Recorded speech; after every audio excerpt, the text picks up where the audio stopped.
Good afternoon, Ohio State fans, college football fans from around the country, wherever you may be. Always like, share, subscribe with the channel. We've got, obviously, join the Discord at Talk College Football all the time. You can sign up at patreon.com, search MarkRogersTV. Obviously, donations are always welcome as well. And lot to unpack right now. There's a lot to unpack. So kind of hard on where to start with this, what we just witnessed, because it was something with what took place today. So Ohio State came into today's game at kickoff at 15.5-point favorites. I've said it. You heard me say it last week. Every time Ohio State and Penn State get together, it doesn't matter what the records are. It doesn't matter what's at stake. Ohio State will always get Penn State's best shot. It's just how it is. And it's exactly what went down today. Same exact thing. So as Ohio State fans, obviously we got to be tickled pink that we were able to get out of there with a win. A late score in that game certainly made some people happy, and it made some people also upset too. So, but like I said, there's a lot to unpack here. There's a lot of things to discuss. I tried to jot down as much as I could, being that the game was ending right up to when I was going to set the broadcast up. So we'll try to cover as much as we can. So we'll just get started on this. All right. So Ohio State comes in 7-0. Tied for first place in the East. Penn State at 6-1. Always going to be a game up there. For once, we finally got a day game. It's been, I think, since the mid 2000s there around. I think 2012 maybe. Somebody could correct me when the last day game was played up there. Always been night games, but you knew the atmosphere was still going to be lit. Just how it is up there. Okay, stripe out, white out, whatever you want to do. Urban Meyer's even said it, and Urban Meyer's coached a lot of places. He's always said that Beaver Stadium is the best atmosphere in the country when it comes to college football. So, that's what Ohio State was getting into today, and we knew, as I said, it was going to be a rough one. So, but the nice thing is, on the end, they were able to find a way to get out of there with the win. So, Penn State wins the toss. They defer. They kick off to Ohio State, and Ohio State with good yardage in the first drive. Harrison with a nice 3rd down and 10 catch gets them down into the plus side of the territory of Penn State. But the offense bogs down. But No Ruggles comes in. They go 9 plays, 55 yards, and they cash in on it, and they go up 3-0. So just what you want. You got to score. You got points on the board. You kind of calm the natives down a little bit in the fans, and it really calmed them down, because once Ohio State kicked off, this guy, you're going to hear a lot about him right now during this whole broadcast. JT Tuimoloau deflects a pass, and our boy Zach Harrison just happens to be in the right spot at the right time, ends up snatching an interception on the first drive of the game for Penn State. So here it is, just like last week with the Iowa game. Ohio State gets set up in plus territory with a great opportunity to get more points and really quiet everybody down and really feel good about themselves. I thought the play calling on this drive became very conservative. I don't know why at times the play calling was conservative, but this drive, they basically get no yardage and have to try to settle for a 53-yard field goal. I mean, Noah Ruggles is good, but those aren't gimmies. And Noah Ruggles pushes it off to the right. So you blow a great opportunity right there to really jump up on Penn State early in that first quarter, and Ohio State doesn't take advantage of it. So basically, no blood right there. It's just like the plays never happened. Penn State basically takes over in the same spot where the interception was. So they get him to a 3rd and short, and Jim Knowles' defense, I love it, a little bit of a mask. They run a zone blitz off the top side where instead of JTT coming, he backs out into coverage, and unbelievable. He steps right in front of the tight end who doesn't come back to meet the ball, and JTT gets an interception, and Ohio State's right back in business again. So I love the disguise by Jim Knowles, the defensive coordinator, and it pays off. So Ohio State gets their second big turnover of the game, and this time they take advantage of it, okay?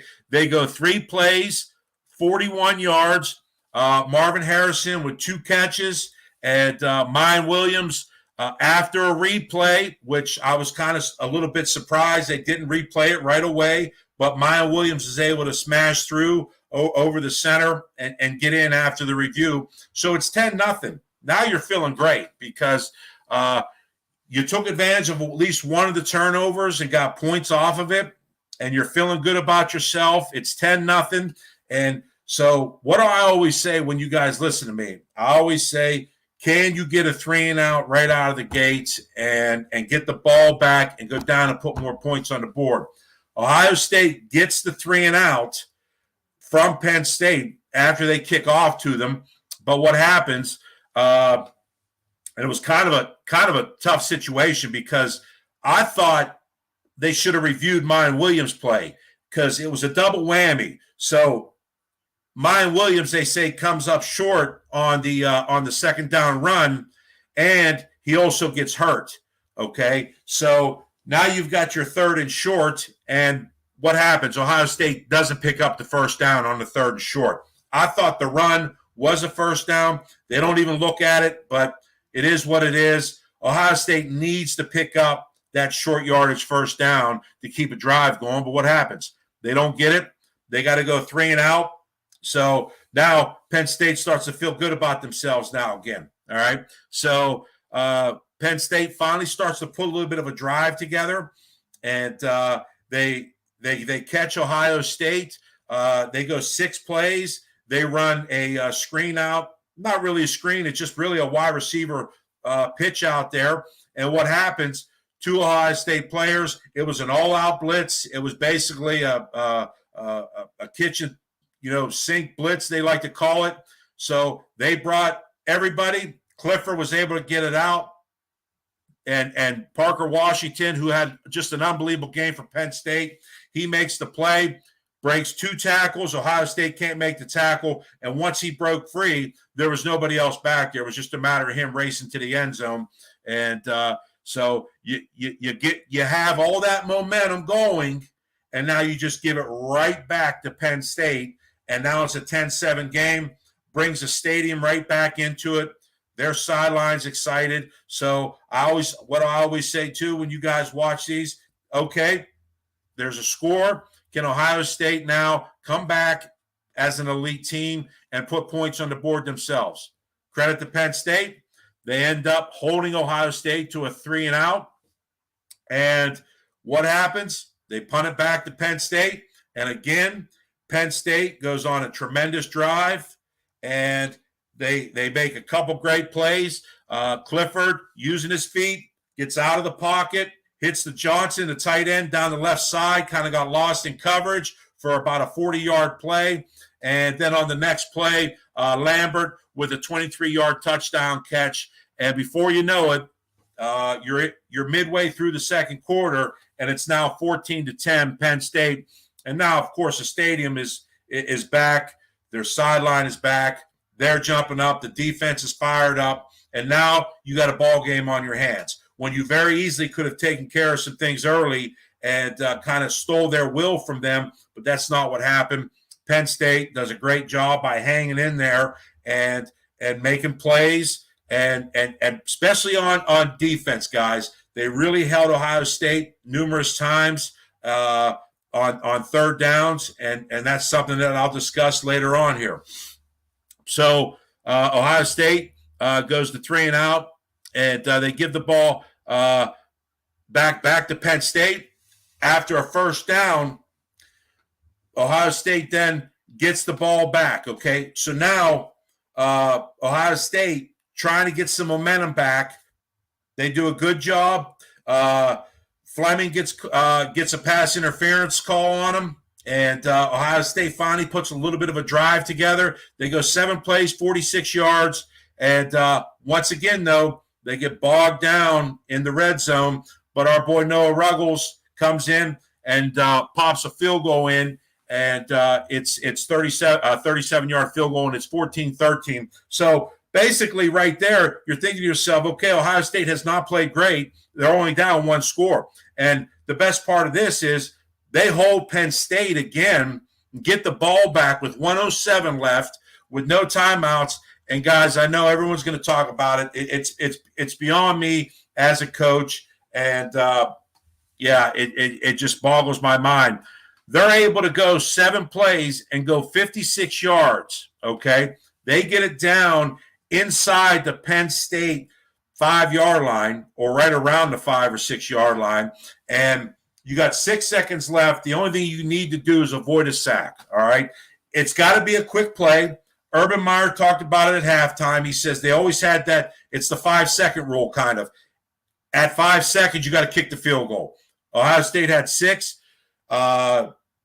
C.J. Stroud got to be smarter than that. He just has to be smarter than that. And he pump fakes, holds on to the ball.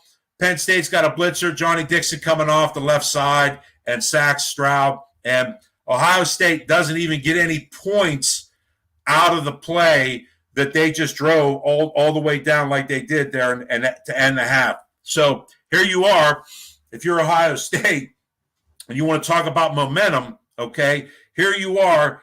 You didn't play your best half of football. You've taken their best shots. You've let them back in the game. And you actually had the opportunity to go up at the half 16-14. And again, to me, I'd have been on the headset saying, just kick the field goal. Let's get out of here. We're up 16-14, just as I described it. But that's why Ryan Day gets paid $7 million a year, because he makes those decisions. People like us doing a show right here and sitting on your couch, probably all screaming the same thing I was. Just kick the field goal. Let's get out of here 16-14 at the half. But again, you credit Penn State. They made the play. They got the sack. They now go into the locker room up 14-13 at the half. So it was a pretty crazy half the way that it started. Ohio State with great opportunities. They're able to cash in, make it 10-0, 7 points off of a turnover. They forced 2. Penn State comes right back, though, at the back half of the first half to able to put those drives together to get 2 scores. And at the half, it's 14-13 Penn State. So just to cover some of the stats after the first half, Stroud was 15-19 for 179. Henderson, 8 carries for only 19 yards. And our boy Marvin Harrison, my man Brandon Moses, give him that name, Marvin, 5 catches for 109. We're obviously going to talk more about him as we go down through this. And Cade Stover, good first half, 5 catches for 54 yards. Ohio State, 209 yards of offense in the first half. But the one glaring thing that also kind of reared its head last week was third down conversions. Ohio State was only 1 of 7 in the first half on third down. They're one of the best third down conversion teams in the country, but last week and this week, not very good, okay? You're playing against a better defense, and that's what happens. They were 1 of 1 on fourth down. They were able to do that to keep a drive alive. So that's always a feather in your cap, too. And if I'm not mistaken, Ohio State is the only team right now on fourth down that is 100%. So every time they've gone forward on fourth down, they've gotten it to date so far this year. On the Penn State side, first half, Clifford, 12 of 20, had the 2 INTs. One really wasn't his fault. It was a great play by JT Tuimoloau with the deflection. And the first one, you got to hang it on Clifford a little bit. And the receiver himself, Clifford looked at him because he knows he's got a defender right there. He's got to work away from him. Doesn't do it.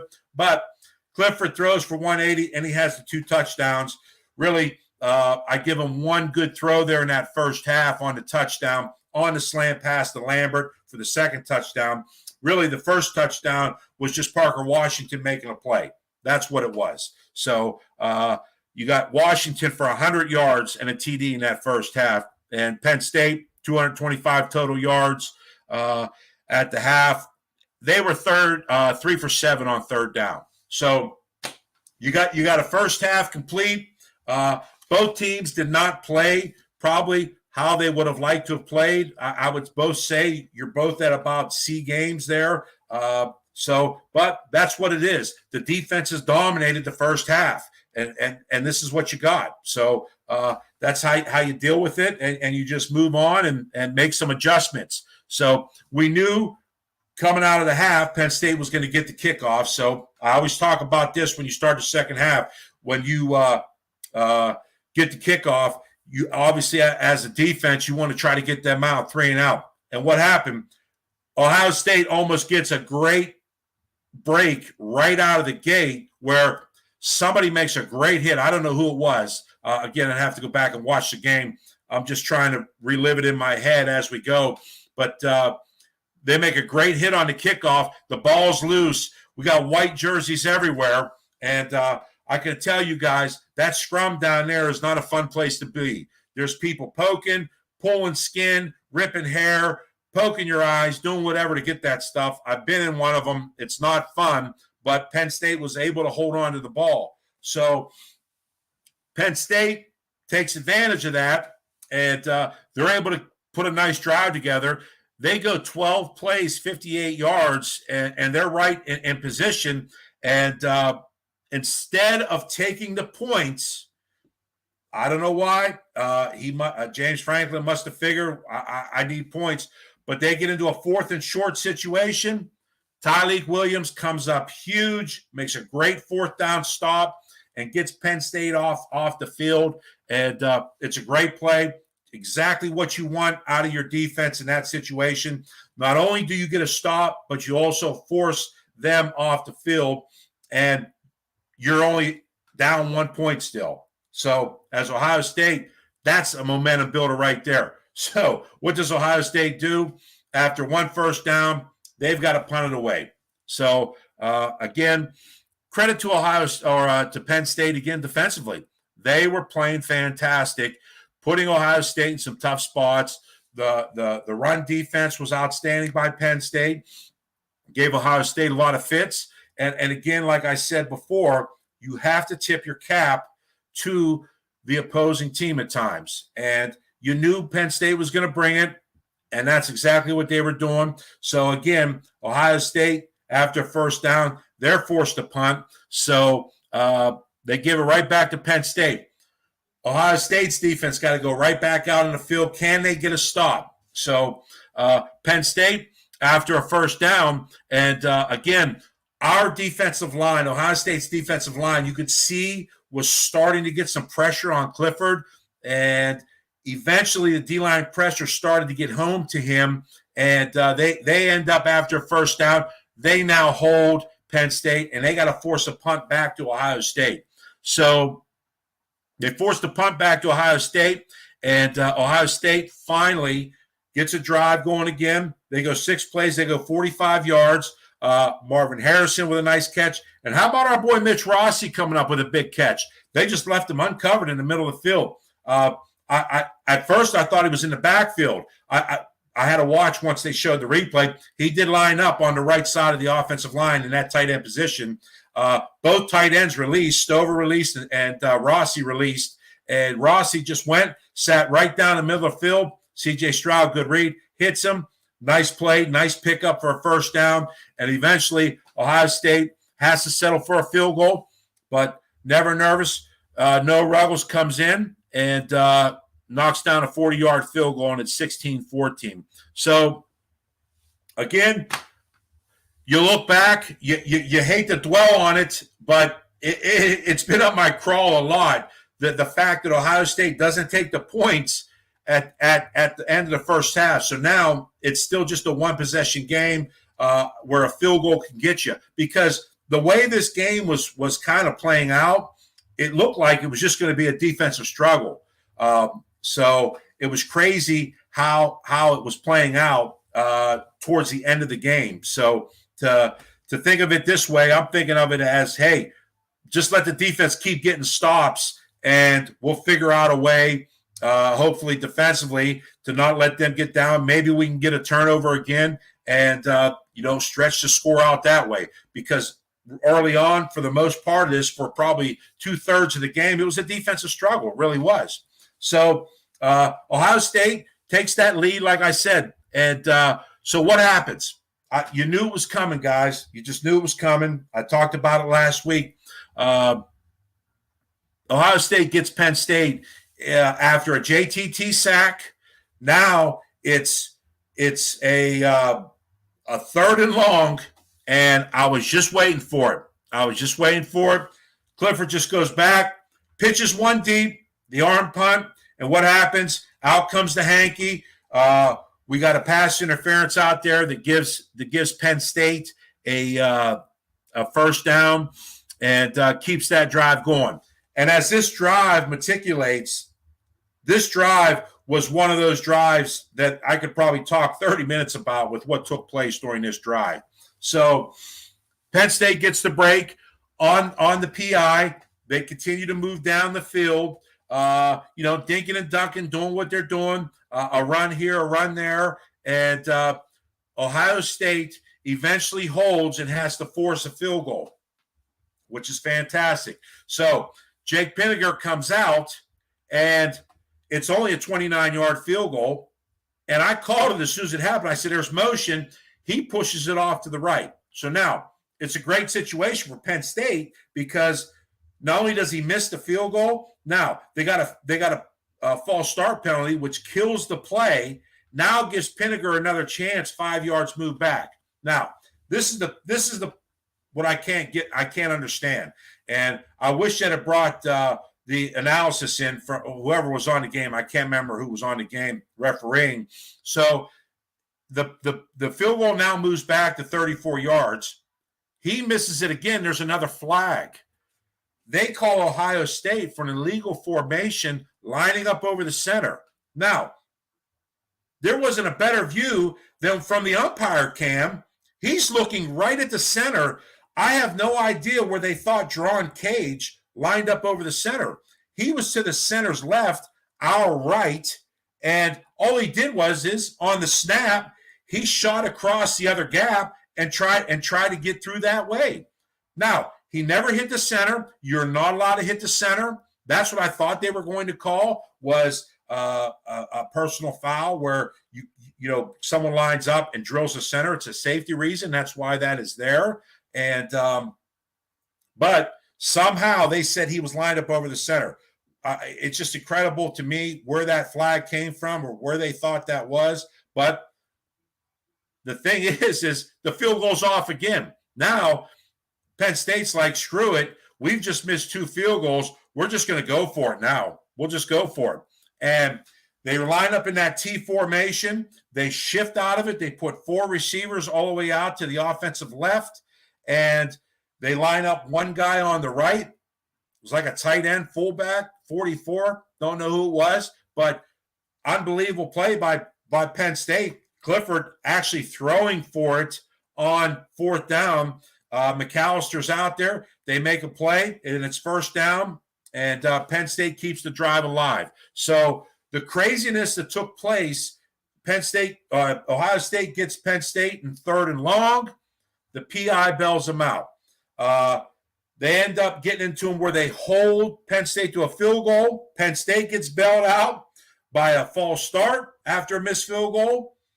The second time they try the field goal, Penn State gets bailed out by a flag for an illegal formation on Ohio State. And then after a missed field goal, then they go for it, get it. And what's it lead to? A 4th down play. The ball's inside the 1. I give Ohio State credit here because Allen, the running back from Penn State, because Tommy Eichenberg had him dead to rights in the backfield. It was a 3-yard loss. They were going to be able to get off the field, but Allen, strong dude for a freshman, got to give him credit. He breaks that tackle from Eichenberg and is able to skirt into the end zone and get a touchdown out of it. So now you're going to get tested, okay? Because here you are now. You're into the fourth quarter. There's 9 minutes left, and now you're down, okay? This is just like the Notre Dame game all over again. Can you come back and make plays when you need to make plays? Where are we at? Where's Stroud? Where's Ekbuka? Can they make plays? Can they run the ball if they have to? And that's exactly what happened on this series, guys. Penn State kicks it out of the end zone. Ohio State takes over on their own 25-yard line. The first play from scrimmage, I don't want to hear anyone talk about C.J. Stroud, okay? Because the throw that he makes to Marvin Harrison is an unbelievable NFL-type throw. Unbelievable, that bullet that he put on the line, right through defenders, and Marvin Harrison makes a great diving catch. Boom. Now the Ohio State's moving. Another first down. Next play, they hit Ekbuka. Ekbuka had been quiet all day, and he finally steps up, makes another first down catch. So now Ohio State, 2 plays, they're already in Penn State plus territory. And what do we finally get? We get great blocking up front. Stover comes down in motion, is able to get a great block, and he springs Henderson. And obviously we all know, guys, when Trayvon Henderson gets out in the open field, it's going to be real hard to catch him. And 3 plays later, Ohio State is in the end zone with a touchdown. And just like that in 3 plays, in 35 seconds, guys, 38 seconds, it's 23-21. So you've got all that momentum now. Now you've got the momentum. Let's get on the field, defense, and let's make a play. And our boy, JT Tuimoloau, steps up big. He takes that right defensive tackle, basically shoves him right up into Clifford, gets his hand down, gets that big bear paw down, strips that ball off of Clifford, and Johnny on the spot. We got a break. It's laying right there for him. He's able to recover it right there. And now Ohio State is cooking once again off a turnover. So can they get the playoff or can they get the payoff? Absolutely. If you guys remember, the play very similar to the Wisconsin game. I knew it was coming. They ran it to the field side against Wisconsin to Stover. They're going to fake that handoff and roll out and throw it back.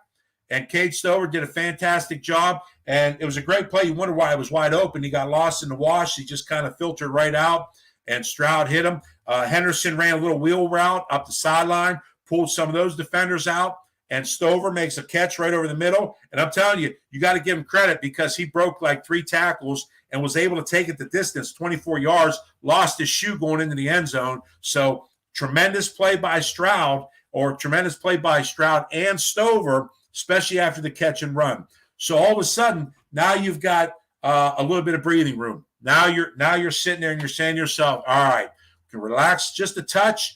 We got some breathing room now. It's a 2-possession game at 30-21. Let's get that defense going again. Let's see how Penn State reacts. Let's put this on Clifford. And to Clifford's credit, they came out, they went tempo, they made some plays, and they were able to get down 7 plays. They go 48 yards.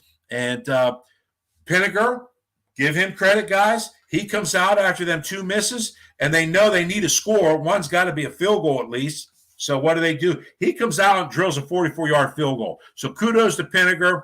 Makes the score 30-24. And now you're in a situation where, okay, there's about 5 minutes left.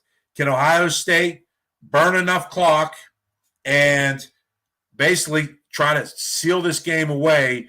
They always talk about in the NFL, that 4-minute offense. That's what they talk about. But can Ohio State do it? Well, Ohio State gets the kickoff. And once again, Stroud, Harrison, and just unbelievable plays, unbelievable catches by Marvin Harrison. And I was a little bit concerned the way things were kind of unfolding, because one of the things, and I want to talk about it in my highs and lows section, is the time management.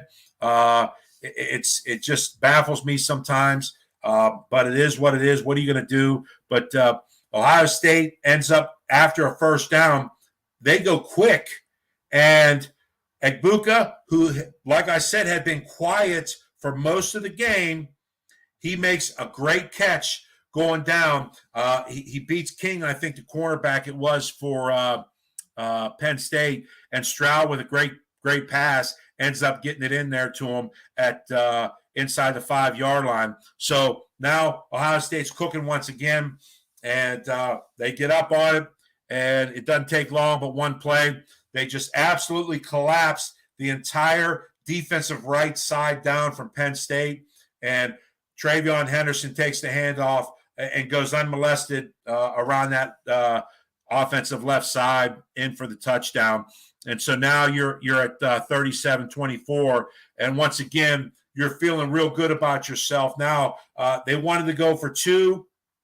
Again, 2 suspect motion penalties there. Mustafa jumped both times back to the previous touchdown and this one, causing Ohio State to move. How that's not an offsides, he was in the neutral zone clearly, but again, the call goes against Ohio State both times, so they're, instead of going for 2, they're now forced to go ahead and kick the extra point, which they do, to make it 37-24. So kick it back off to Penn State, and one of the plays of the game in the year for Ohio State. You'll see this if they're able to go down and make the playoffs and win a Big Ten championship. But JT Tuimoloau, Clifford goes back to pass. They try to cut him this time. He takes on the block, and just like a basketball player going up and grabbing a rebound, JT Tuimoloau goes right up, boom, in those big bear paws, snatches it right out of the air. He runs right into the end zone for a touchdown. And a game that where it was Ohio State down 21-16 with about 10 minutes left in the fourth quarter, all of a sudden is at 44-24, and you're like, what in the world just happened? But again, you always hear me talk about it.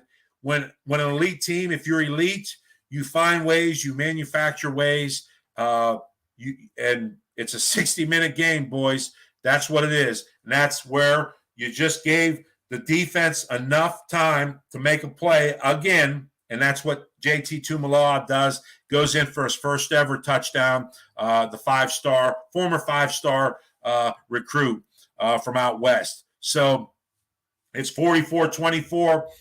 Basically now Ohio State goes into a prevent situation because really right now the only thing in doubt in this game at this point is, can Penn State end up covering the spread? So if you guys are on Twitter, I'll tell it to you right now, but go to Twitter and look at the feed when that pick happens, because it's quite funny what's happening in Las Vegas or wherever the sports book is. The place goes absolutely bananas. But to Penn State's credit, they were able to go down and stick it in the end zone and actually get the cover.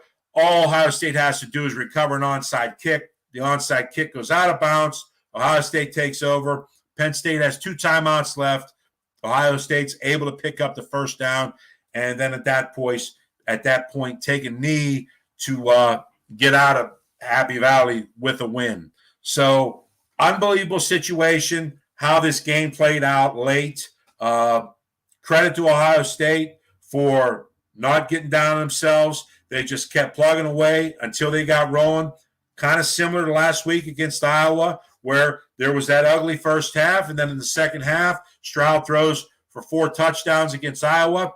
Same thing here. Ohio State just keep plugging away, doing what they got to do, and that offense is able to eventually start clicking, and that's what they did, and they find a way to put up 37 offensive points with the pick 6 being JT Tuimoloau for their 44 points. So final score is Ohio State 44-31.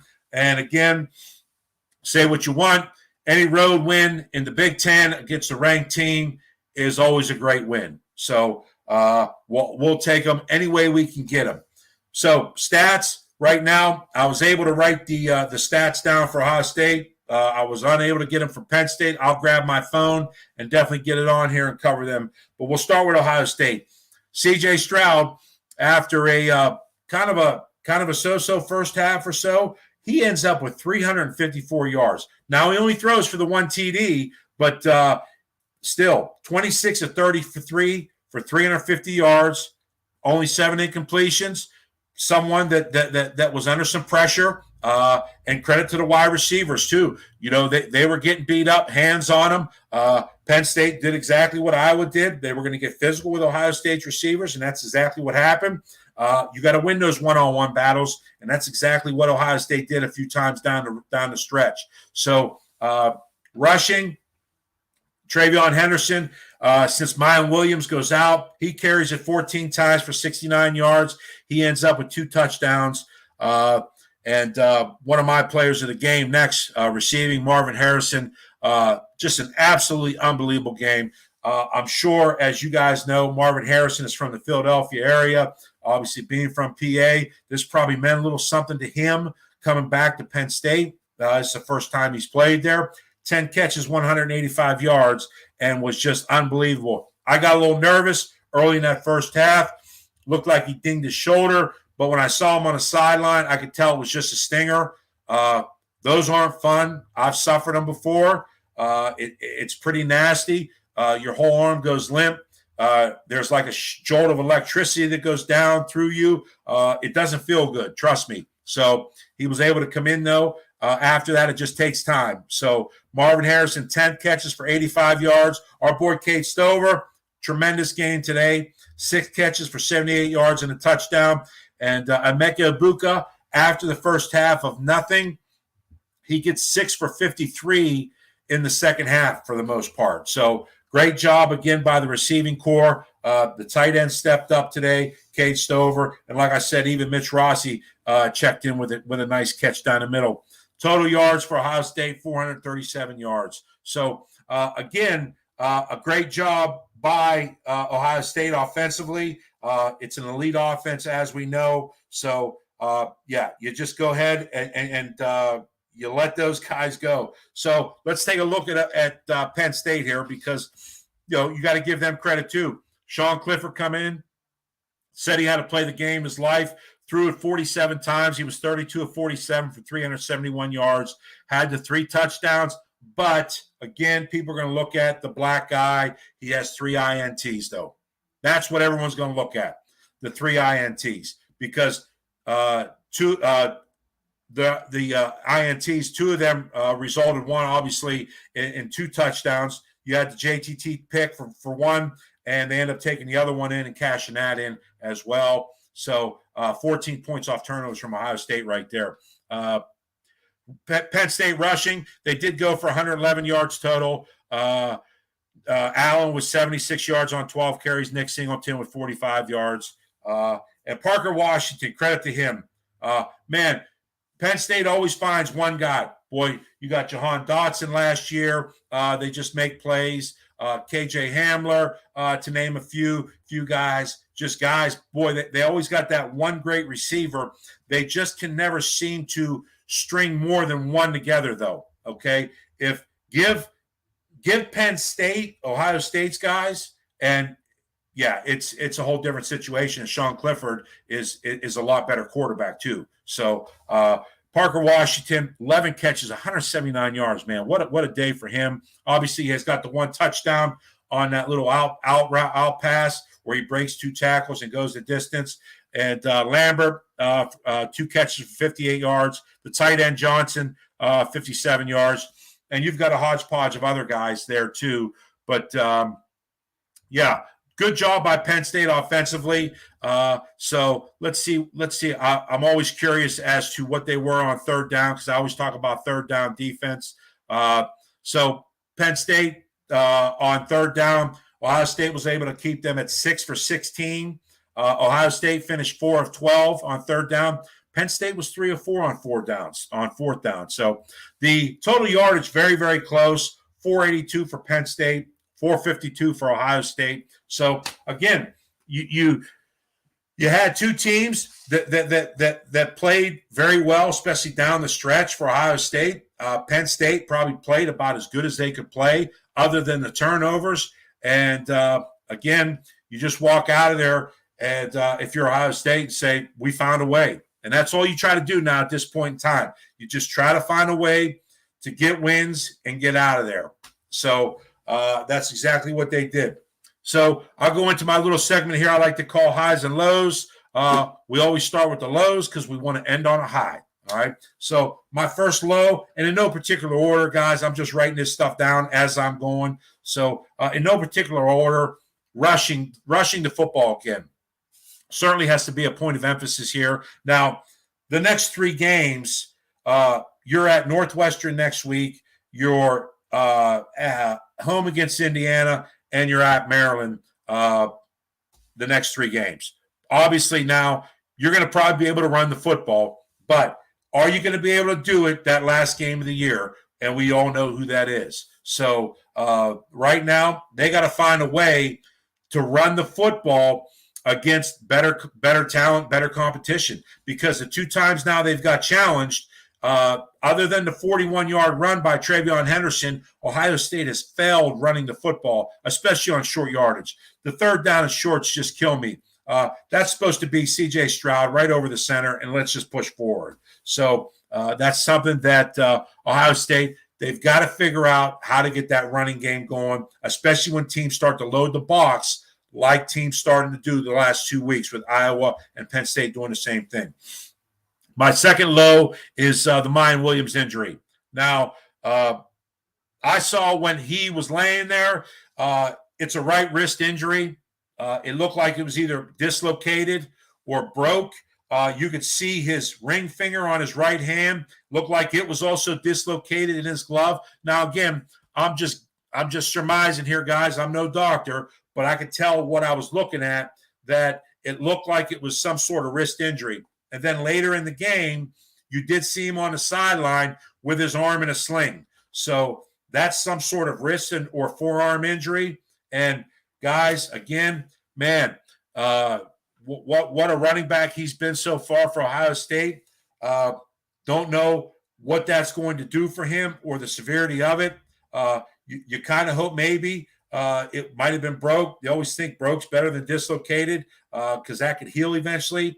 I don't know. Well, we're going to have to wait and see. But I know this. The running back room has gotten extremely thin right now because Mayan Williams is not going to be able to play the next 3 games, most likely.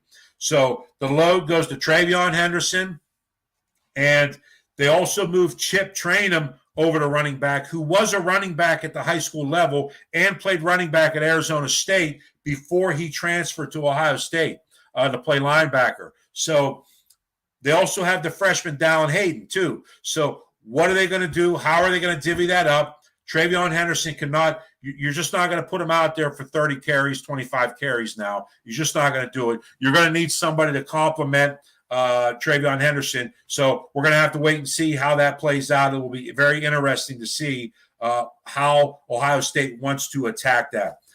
My third low of the day was, the wide receiver screens by Ohio State.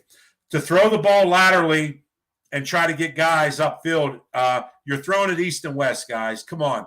Plus, you're asking a tight end, Cade Stover, to make blocks out in space where you've got quick cornerbacks out there, and you're just asking too much right there. All right? They ran it like 6 or 7 times. They probably only picked up about 5 yards on the play. They should just take that, rip it out of the playbook, and be done with it, because against the better teams with guys that can run like Penn State had out there on the outside, listen, Joey Porter's going to go into the NFL. So it's not like he's a slouch cornerback out there. King's probably going to go to the NFL too. So those guys were able to make plays. That play constantly did nothing but hurt Ohio State, get him behind the sticks. The wide receiver screens, just get it out. Just get it out. I just can't take it. My fourth low is, and this just drives me insane, is how do you not have someone on the headset discussing time management, okay? The way the first half ended with the sack and not getting points, and then when Ohio State has the chance to run time and run clock, we're snapping the ball with still 20 seconds on the play clock, 15 seconds on the play clock, 24 seconds on the play clock. I mean, Penn State had already used a timeout, so it's not like they can just stop. They burned a timeout already, which was fantastic. Now they've only got 2 to use. Why somebody isn't in Ryan Day's ear screaming, do not snap the football under 5 seconds at least. That is the bare minimum that ball gets snapped. Because the clock is running, Penn State's not using a timeout. At that point, all Ohio State needs to do is run time. That's it. So my fourth low is time management. That has to be worked out and figured out. And again, I call a radio show every day, every Saturday, and talk to some guys about Ohio State. And it's really something that's in their crawl as well, about how teams mismanage the clock late in games. Bill Belichick, who they talk about as being one of the greatest coaches ever, he physically just hired somebody to sit in the press box and monitor the clock and figure out the time situation. The play clock with the game clock, is it running? Are we snapping the ball when we need to snap it? And again, I just don't get it. Being a former coach myself, granted it was basketball, but you still manage it even when you got a shot clock being run. You have to try to manage it, okay? So that's something that I need to see Ohio State get different, because I don't want to see them not taking advantage of having the football and running as much time off as they can. So those are my lows right now, and we'll go to the highs. And 1A, 1B on the highs. We're going to start with Marvin Harrison. Marvin Harrison was absolutely a beast on the field today. 10 catches, 185 yards, and he took some shots. And he got hit, and he kept getting up. Other than that stinger that he suffered, that man is going to be tremendous. Joe Klatt said it last week. Marvin Harrison is going to be the best wide receiver in the NFL the next in 5 years from now. And I'll tell you what, after today, going against other NFL talent on the other side, you got to believe that he's going to be close to it. I definitely have to agree with that. So Marvin Harrison is my 1A. My 1B, you guys all know who this is. JT Tuimoloau was absolutely fantastic today. Last week it was Zach Harrison. This week it's JTT. Absolutely unbelievable what he did today. The first interception he caused by deflection that Zach Harrison intercepted. The next drive, he intercepts a pass himself that gets Ohio State points, because they eventually take it down and score the touchdown. The numerous pressures, the sack, and then the icing on the cake is, like I said, like a big forward on the basketball floor, going up and snatching a Sean Clifford pass right out of the air like a rebound and taking it in for 6. There couldn't have been a more fitting end to his day than how that ended right there. Absolutely fantastic by JT Tuimoloau. By far his game of his career right now as a Buckeye. Number 2, the defense forcing the turnovers. You got to love it again. They've done a great job. They forced 6 last week, 3 this week. They had a chance at a couple others, didn't get it. But again, what's great about it now, they're getting better and better and understanding this defense more and more. They're learning more and more what Jim Knowles wants to do defensively, and it's causing turnovers now, and that's what we like to see. Number 3, the defensive pressure. They did a great job on keeping a lot of defensive pressure on Clifford, causing him to get the ball out quicker than he might have wanted to. I was concerned today about Clifford's feet beating Ohio State. I was concerned that there were going to be times where there was nothing open downfield. Ohio State didn't have a spy on him, and Clifford was going to break containment and run for those hidden yards and pick up first downs. It actually only happened one time. I'll take it. I thought he was going to use his feet a lot more than he did today. Actually, even on the zone read, I don't think Zone Clifford kept it once on a quarterback run himself. So every time he ran a zone read play, he handed it off to Allen or Singleton. So if you guys remember, in the Michigan game, there was a 4th and short. He kept it and ran unmolested down to the 1-yard line, and there was nobody around him. So I was concerned about the feet of Sean Clifford today, but the defensive line pressure did a great job keeping him in the pocket, keeping him bottled up. He only ran for 1 first down the entire day. My other high for today, hey, it's a ranked win. Any ranked win, especially on the road, is outstanding. Everybody talk about it. You hear the pundits, well, Ohio State hasn't played anybody yet. Their schedule's no good, yada, yada, yada. Well, guess what? They went into a hostile environment, and they took Penn State's best shot. Believe me when I tell you, that was Penn State's best shot. They had Ohio State on the ropes. How did they handle all of it? They were able to get a ranked win on the road. And my fifth high is that Ohio State had a lot of adversity today, and they were able to come out on top. And, again, those two kind of go hand in hand. You've got the ranked win with the adversity. Ohio State finally got pushed a little bit last week in that first half against Iowa. They were pushed the entire game today by Penn State. So how do championship teams handle it? Well, that's what they did. They were able to handle it. They were able to get out of there with a win. And the offense did what they needed to do at times to get yards, to get scores, and the defense stepped up and made plays happen. So those are my highs and lows on the game today. We'll take a look at some comments here, and we'll go from there. So,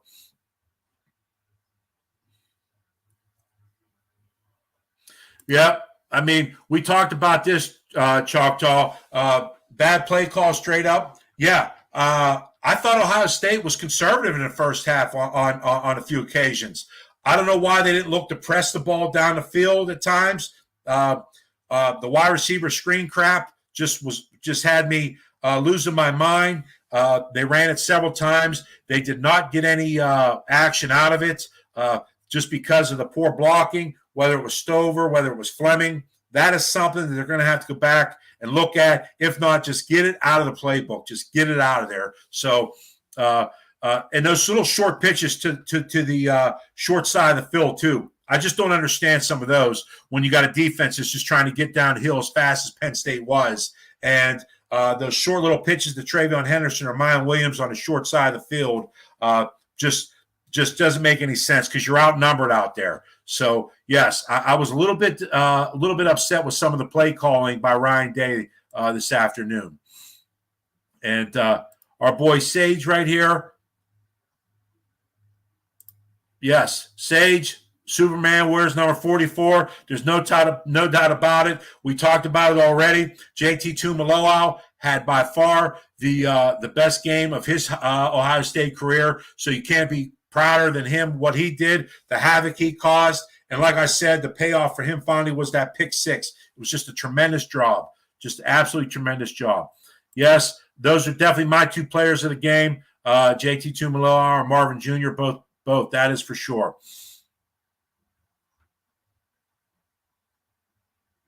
Well, Paul, I'm sorry. I don't want to say that Penn State just does not have it against really good teams.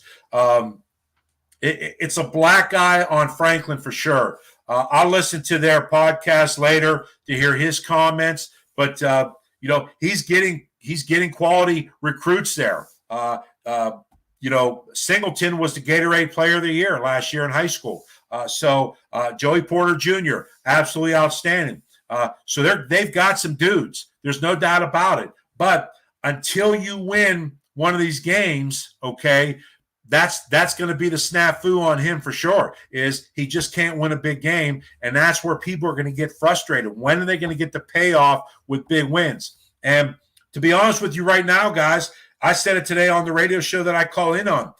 If Penn State lost today, they're going to win their remaining games. They're going to finish 10-2 unless they don't pack it in. As long as they don't pack it in, they're going to finish 10-2, but the two losses are to the two teams on your side that you have to beat. One of them at least. You got to find a way to beat one of them, and right now, James Franklin is just lacking in that situation.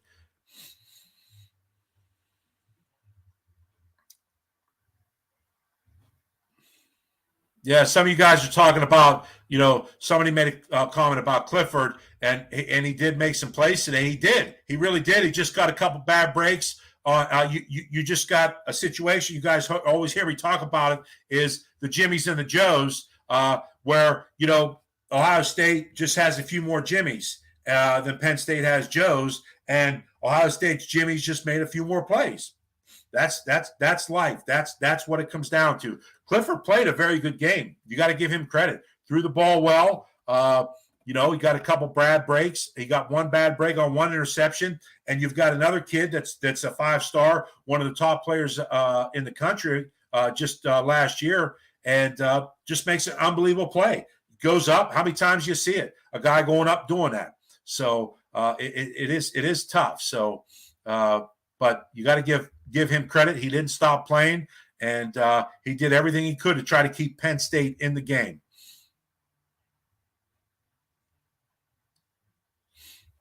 Jeremiah, yep. It's not how you start, it's how you finish. Stroud, Henderson, the Buckeyes. Hey, I said it's a 60-minute game, okay? This is a 60-minute game. It's not a 30-minute game. It's not a 45-minute game. It is a 60-minute game. Same held true last week. Same holds true this week. It's a 60-minute game, and Ohio State was able to get that offense going. They kind of got away from the run a little bit. Like I said, late, just put it in Stroud's hands. This is why people talk about Stroud being the Heisman favorite, all right? So he didn't have the touchdowns today, but, man, he threw some bullets today. Guys made some plays. He only had 7 incompletions. He was 26 for 33 for 354. So, again, he did nothing today to not think that he is still not the Heisman favorite in my eyes.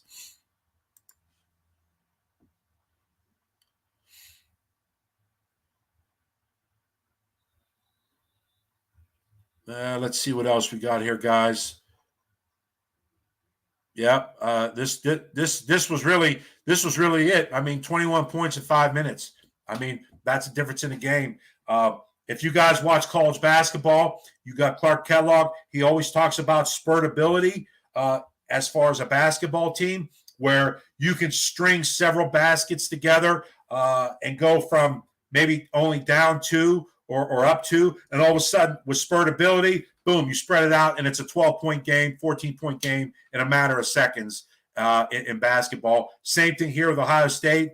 That stretch right there where they went 3 plays and 75 yards, they get the turnover, 1 play, 24-yard TDs, 24-yard TD to Stover, and then obviously you've got the next drive where you get the pick 6 by Tuimoloau, and then you've got also the Henderson 7-yard TD. It is unbelievable, but that's kind of what I equated to is Ohio State has spurtability when it comes to offense. And they're showing it on the defense now too, where the defense can obviously make plays and also got their first pick 6 of the year.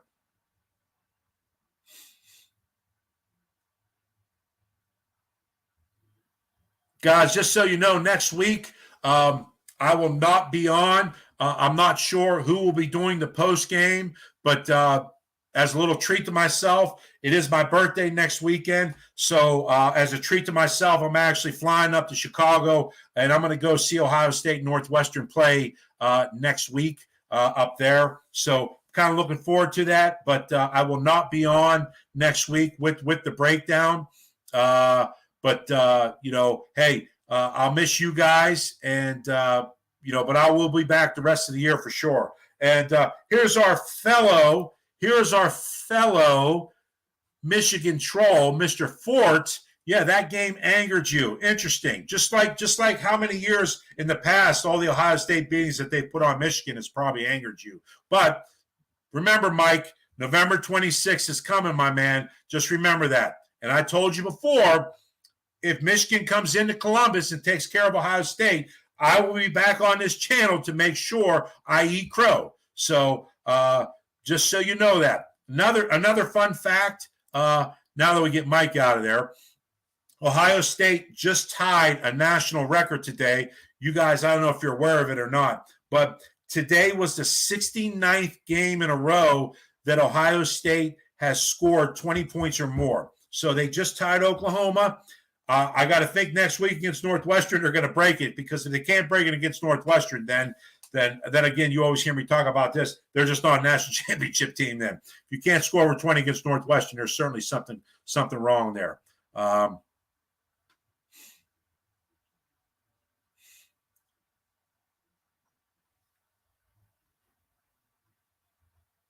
Yeah, just see, Mike. Here's what I'm going to tell you: you can't sit there and look at games like this and say, "Well, we killed Penn State. Look how Ohio State struggled with Penn State." It's a different week. It's playing. You're playing at home as opposed to playing on the road. Do you understand? That changes immensely everything. Okay, so you could sit there and say what you want. All right, you're going to win down the road, whatever, this and that. That's fine. Like I said, I'll be back here to eat crow if Michigan comes into Columbus and somehow finds a way to win. But yeah, you're disappointed about covering Porter covering Marvin Harrison. Guess what? That's what your guys, and you don't have a Joey Porter on Michigan right now. Okay, so imagine what it's going to be like for Michigan D-backs to try to cover Marvin Harrison and Emeka Egbuka. All right, so that's what you have to look forward to. All right, that's how good Marvin Harrison is, that you've got a first-round D-back in Porter that obviously took his lumps today from Marvin Harrison.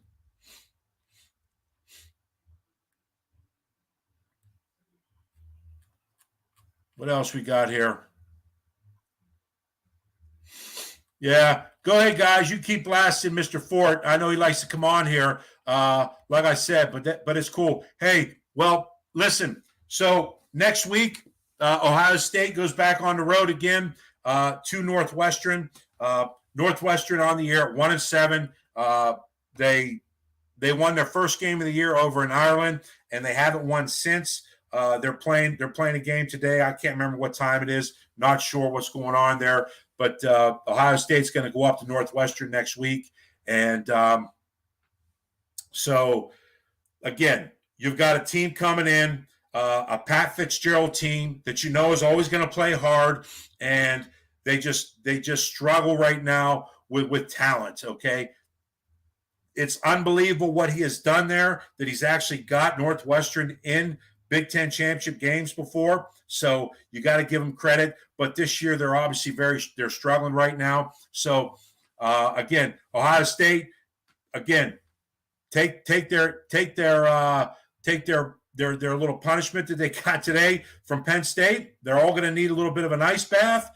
And so again, Northwestern next week. And again, I will be back for then the Indiana game will be the next coverage I have here, guys. So, again, I appreciate you guys tuning in. And so we'll just look to you next week. And remember, again, we always like to go on and tell where this is coming from here. Again, talk football all the time. You can sign up at patreon.com, search MarkRogersTV. And, again, thanks, guys, for listening today.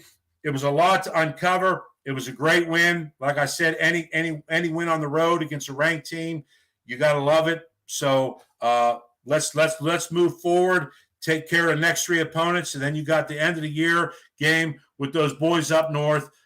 So let's look at it from there. And again, thanks again for tuning in. And I will see you all in 2 weeks. Go Bucks.